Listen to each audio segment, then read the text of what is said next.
अस्सलाम वालेकुम। जमात 8वीं सबक नंबर 4 मॉरिशस की सैर, जिसके मुसन्निफ़ा हैं सुगरा महदी। आप लोग अपने सफ़ा नंबर 15 पर देखिए। पहली बात, हर मुल्क की अपनी खुसूसियात होती हैं। इन मुल्कों की मालूमात हासिल करने और नई नई जगहें देखने का शौक़ बहुत से लोगों को होता है।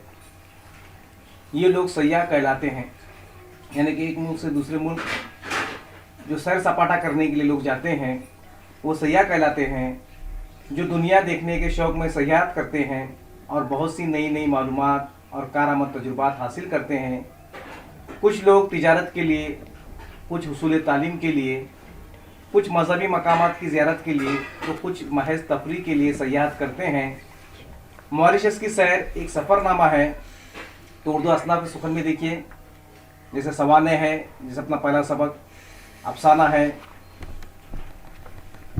याद निगारी जिसे कहा था, तीसरा जो अपना जो दिल्ली का नाहरी वाला, और चौथा जो सिंध पे सुखन में जो है चौथा सबक ये सफ़रनामा है। सफ़रनामे में कोई शायर या अदीब किसी मुल्क का जब सफ़र करता है तो वहाँ के समाजी, सियासी, जोग्राफियाई और सकाफती हालत का जिक्र जो है यहाँ पर करता है। तो उर्दू ज़बान का कंबलपोश साहब का जो पहला सफ़रनामा जो है ये कहलाता है। तो यहाँ पर देखो जो है इब्ने बतूता जैसे भी लोग जो थे, है ना, शेख सादी, ऐसे बहुत सारे नाम मिलेंगे पुराने ज़माने में जो है, फारसी अरबी में भी जो है, जिन्होंने एक मुल्क से दूसरे मुल्क जो है सफ़र किया है। कुछ लोग महज तफरीह के लिए सयाहत करते हैं। मॉरिशस की सैर एक सफ़रनामा है जिसमें बैरून मुल्क के सफ़र की रस्मी कार्रवाई से लेकर उसके मुल्क की सयाहत तक की तफसीलात मौजूद हैं। अब देखिए सुगरा महदी की जान पहचान, जिसमें मुसन्निफ़ा की जान पहचान दी गई। सुगरा महदी का असल नाम सैयदा इमामत फ़ातिमा था। वो 8 अगस्त 1937 को भोपाल में पैदा हुई। भोपाल जो मध्य प्रदेश की राजधानी है। उनकी इब्तिदाई तालीम अपने दादा की निगरानी में हुई। डॉक्टर आबिद हुसैन उनके मामू और साले आबिद हुसैन उनकी ममानी थी। जामिया मिलिया इस्लामिया की बुनियाद डालने वालों में जो है, जिस तरह हाकिम अजमल खान, डॉक्टर जाकिर हुसैन थे, उसी साथ उन्हीं के साथ शाना बशाना काम कर रहे डॉक्टर आबिद हुसैन और उनकी ही बीवी जो थी साले आबिद हुसैन, ये मुसन्निफ़ा के मामू और ममानी लगते थे। उन्होंने आला तालीम जामिया मिलिया इस्लामिया दिल्ली से हासिल की और वहीं प्रोफेसर हो गए। जिस जामिया मिलिया इस्लामिया में उन्होंने पढ़ा और वहीं पर वो पढ़ाने का दर्स व तदरीस का काम वो अंजाम देने लगी। उन्हें बचपन ही से शेर व अदब का शौक़ था। उनका पहला नावल माँ बिचौला 1971 में शाया हुआ। 17 मार्च 1914 को दिल्ली में उनका इंतकाल हुआ। 2014 में जो है उनके दिल्ली में इंतकाल हुआ। 2014 में उनका इंतकाल हुआ। अब देखिए सफ़रनामा, सफ़र की शुरुआत। मॉरिशस एक अनोखा मुल्क है। बहुत से खूबसूरत खूब हसीन जजीरा, वहाँ काफ़ी तादाद में हिंद आज़ाद लोग रहते हैं। बहुत ही खूबसूरत मुल्क है। जजीरा जिसके 3 हिस्से पानी से मिले हुए रहते हैं और एक हिस्सा ज़मीनी होता है। वो छोटा सा जजीरा जो है, और काफ़ी तादाद में हिंद आज़ाद यानी कि हिंदुस्तानी हिंद नस्ल के लोग जो हैं वहाँ पर उस मुल्क में आबाद हैं। कहा जाता है कि अंग्रेज़ अपने साथ ले जाकर उन लोगों को वहाँ पर बसाया था। वहाँ उर्दू हिंदी बोली जाती है, पढ़ी और पढ़ाई जाती है। उर्दू ज़बान जो हिंदुस्तान में बोली जाती है, हिंदी ज़बान जो हिंदुस्तान में बोली जाती है, वो उसी मुल्क मॉरिशस में जो है बोली, पढ़ी और समझी जाती है। वहाँ से तालिब इल्म अलीगढ़ यूनिवर्सिटी दिल्ली में जो कुछ है, जामिया मिलिया में, अलीगढ़ में, जिसकी बानी सर सैयद अहमद खान है, और लखनऊ उर्दू हिंदी पढ़ने आते हैं। और लखनऊ में भी उर्दू हिंदी पढ़ने के लिए लोग आते हैं मॉरिशस के तुलबा।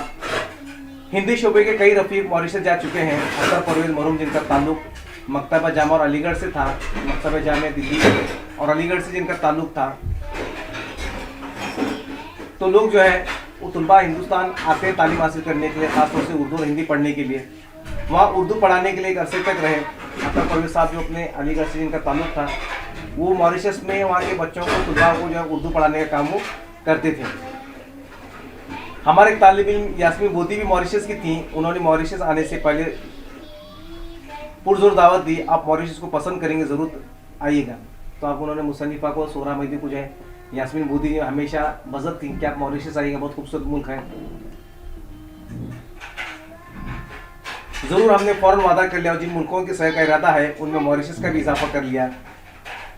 खुदा बड़ा मुसीबुल असबाब है, सबब की जमा असबाब देखो, तो अल्लाह ताला असबाब पैदा करने वाला है। इंसान जो सोचता कभी कभी ऐसा हो जाता है। नवंबर के महीने में खबर आनी शुरू हुई कि मॉरिशस में उर्दू कॉन्फ्रेंस हो रही है और हमारे हिंदुस्तान से एक वफद जा रहा है। हिंदुस्तान से एक वफद जो मॉरिशस में उर्दू कॉन्फ्रेंस में शिरकत करने के लिए जा रहा है। काश हम भी उसमें होते। 3 दिसंबर को मजदा मिला के, मजदा के माने खुशखबरी मिली हो कि हमारा नाम इसमें शामिल है। पासपोर्ट हमारा हरदम तैयार रहता है, बस फॉरेन एक्सचेंज लेने के लिए जाना पड़ा। फॉरेन एक्सचेंज यानी कि बाहर के मुल्क की जो करेंसी होती है, जिस मुल्क को जाना उस मुल्क की करेंसी जो मुल्क में इस्तेमाल होने वाले जो नोट है वह उनको बदल कर लेना था। वो हमेशा एक कदम पर तैयार थी मुसन्निफा, उनका पासपोर्ट तो तैयार था, सिर्फ वीज़ा लगा कर पैसे बदलवा कर जाना बाकी था। शाम को 5 बजे हम इंदिरा गांधी एयरपोर्ट के लिए एयर इंडिया के काउंटर पर खड़े हो गए। इंदिरा गांधी एयरपोर्ट जो दिल्ली में है वहाँ पर खड़ी हो गई और मॉरिशस के लिए तैयारी होकर उनका वीज़ा वगैरह लग गया और उस मुल्क के सफ़र के लिए तैयार थे। सैयद हामिद साहब अपनी मखसूस मुस्कुराहट के साथ एक तरफ अलग खड़ी थी। एक खातून चेहरे पर गजब की तमानत हाथ में लिए बैग बेगम हामिदा अबीदुल्ला भी थी। दिल ने कहा कि क्या लुत्फ़ सफ़र है इन्हीं के साथ। तो देखो, एक सफ़र जो बेहतरीन सफ़र जो है, सफ़र में कोई हम सफ़र अगर मिल गया तो सफ़र आसानी से कट जाता है। तो सफ़र में सैयद हामिद साहब भी जो हैं ये भी मॉरिशस जाने वाले थे। जिन लोगों की जो फरीक थी हिंदुस्तान में जाने वालों की, तो सैयद हामिद साहब भी उसमें शामिल थे। उनकी मुलाकात उनसे हो गई। एयर इंडिया की फ़्लाइट 11 बजे करीब बम्बई पहुंचने वाली थी और मॉरिशस की फ़्लाइट 3 बजे थी। 11 बजे बम्बई से एयर इंडिया की फ़्लाइट दिल्ली से बम्बई जाना था और बम्बई से मॉरिशस के लिए 3 बजे उनका फ़्लाइट था। तो पहले दिल्ली से बम्बई आई और बम्बई से मॉरिशस का उनका सफ़र का आगाज़ होने वाला था। सोते जागते दिल्ली से बम्बई का सफ़र तमाम हुआ। सोते जागते किसी तरह से उन्होंने दिल्ली से बम्बई तक का सफ़र पूरा किया। अब बम्बई पहुंचकर फ़ौरन एयर मॉरिशस में आ गई।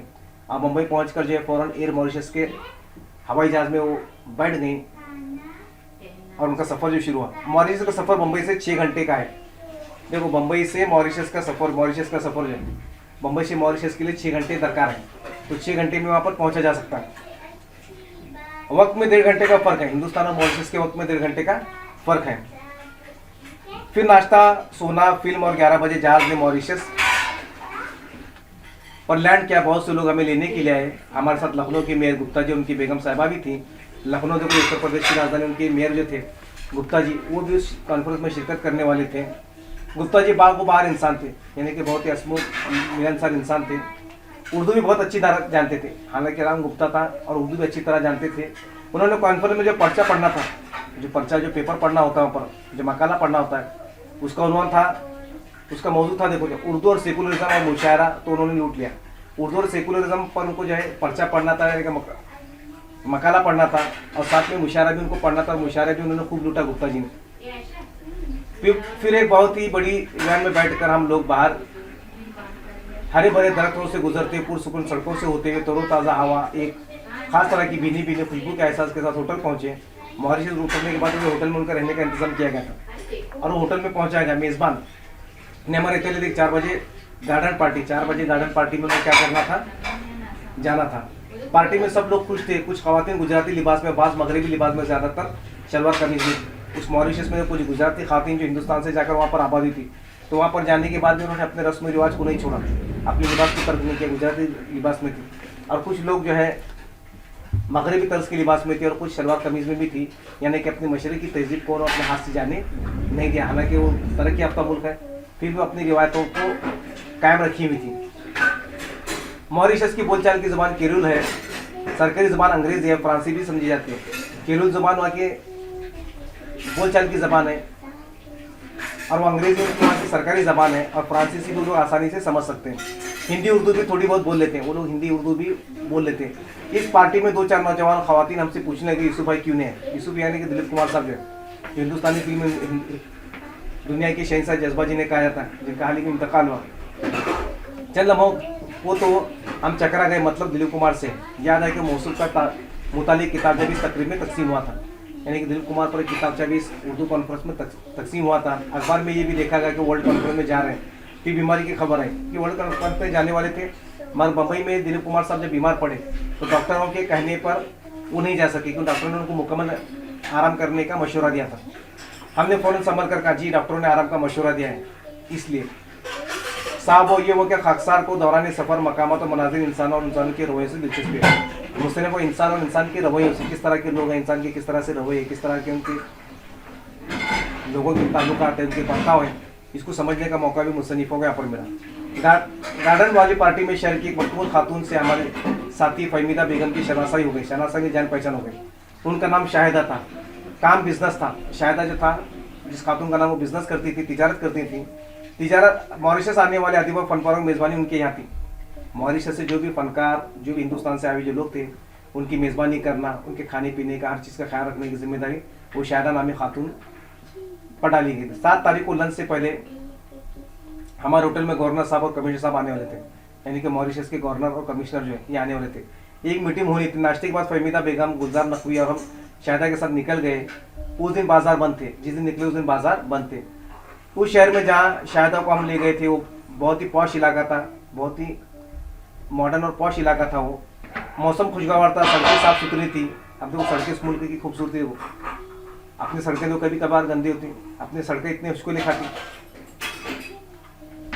लोग आ जा रहे थे मगर भीड़ भाड़ का कोई नहीं था, धक्कम पेल नहीं थी। अब हिंदुस्तान में धक्का मारते जिस तरह से रास्तों पर भीड़ होती, तो ऐसे कोई भीड़ नाम की कोई चीज़ वहाँ पर नहीं थी। ट्रैफिक का शोर नहीं था, अपने पास हॉर्न बजाते हुए गाड़ियाँ देखो दंदनाती हुई दौड़ती हुई चलती हैं, तो ऐसा मामला वहाँ पर नहीं था जिस तरह से बम्बई और दिल्ली में रहकर मुसन्निफा ने जो देखा था। खूबसूरत और साफ सुथरे बंगला नुमा घर थे।